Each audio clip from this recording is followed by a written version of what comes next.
इतने सारे अध्याय सीखे है ना। आज हम 15वां अध्याय सीखेंगे, वो जो सबसे महत्व का अध्याय है इसमें। और इसमें श्री कृष्ण जी ने बताया है कि ये जो अध्याय है ना, वो मोक्ष का अध्याय है। जो इसे पढ़ता है और जो इसे पढ़ते सुनाता है ना, उसको भी मोक्ष मिलता है। मैं अपनी बात एक स्टोरी से शुरू करूँगी।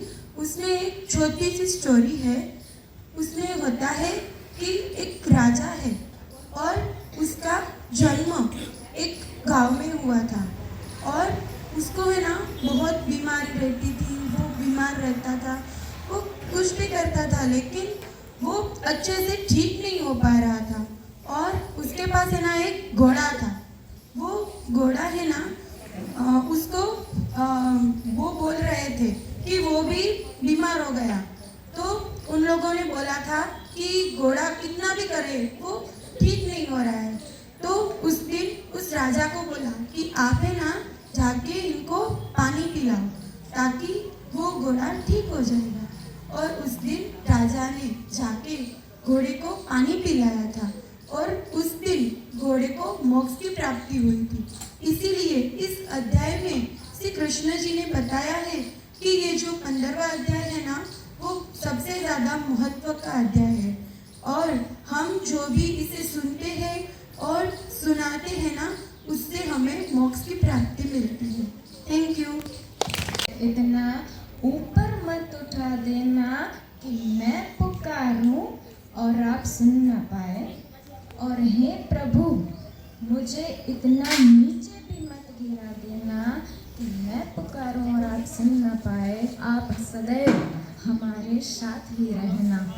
तो आज हम श्रीमद् भगवद गीता के 14 अध्याय के बारे में समझेंगे, उसका सारांश समझेंगे कि 14 अध्याय में श्री कृष्ण भगवान हमसे क्या कहना चाहते हैं। तो श्री कृष्ण भगवान 14 अध्याय में कहते हैं कि जो लोग मृत्यु पाते हैं, कि जो लोग मृत्यु होते हैं, वो उनकी आत्मा है, वो जाके जड़ प्रकृति में बंध जाती है। क्या कहते हैं कि जो लोग मृत्यु होते हैं, वो मृत्यु पाके उनकी जो आत्मा है वो जड़ प्रकृति में बंध जाती है। तो ये बंधती क्यों है? क्योंकि वो 3 गुणों से उसे बांधे रखते हैं। 3 गुण हैं। सबसे पहला है रजोगुण, सेकंड है तमोगुण और थर्ड है सतोगुण। तो ये 3 गुण उसे बांधे रखते हैं। इन 3 गुणों को हम समझेंगे। सबसे पहला है रजोगुण। तो रजोगुण में है कि जो व्यक्ति सिर्फ काम करता है और फल की ही आशा रखता है कि मैंने जो किया है उसका फल मुझे मिलना ही चाहिए। रखते हैं ना कि मैंने इतना अच्छा काम किया, मेरी तारीफ होनी ही चाहिए, है ना। फल रखते हैं ना, उसकी आशा भी रखते हैं। तो वो जो रजोगुण में होता है ना, तब जो उसकी मृत्यु होती है तो वापस उसका पुनः जन्म रजोगुण में ही होता है। आया समझ में? फिर सेकंड है तमोगुण। उसमें है कि जो व्यक्ति लालच करता है, आलस भी करता है, बस आलसू की तरफ पड़ा रहता है, उसे काम नहीं करना होता है। तो जो तमोगुण में उसकी जब मृत्यु होती है ना, तब वो वापस उसी गुण में उसका पुनर्जन्म होता है या फिर जानवर के रूप में उसका पुनर्जन्म होता है। और थर्ड है सतोगुण। सतोगुण मीन्स की सत्य, जो सत्य का साथ देता है वो। और जब सत्य का साथ देता है उस टाइम पर उसकी जब मृत्यु होती है ना, तब वो महान व्यक्ति के रूप में उसका जन्म होता है। आया समझ में? ये 3 गुण हैं।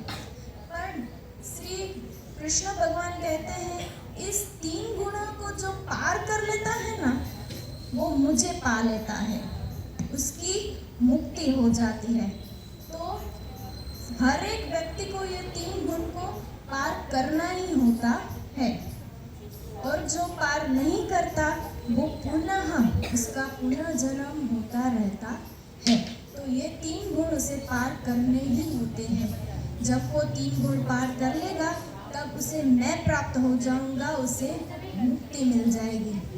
तो अर्जुन का प्रश्न होता है कि ये 3 गुण हम कैसे पार करें। तो श्री भगवान कहते हैं कि जब हम तमोगुण से उसके मोह से छूटते हैं, फिर रजोगुण में हम जब काम करते हैं और उसकी फल की कामना नहीं करते कि जब कर्म करो तो फल की आशा मत रखो और सत्य का भी साथ दो और मेरी भक्ति करो। और जब ये 3 गुण से पार हो जाएंगे तभी हमें मुक्ति मिल जाएगी। श्री कृष्ण भगवान यही कहते हैं। आए समझ में? Thank you.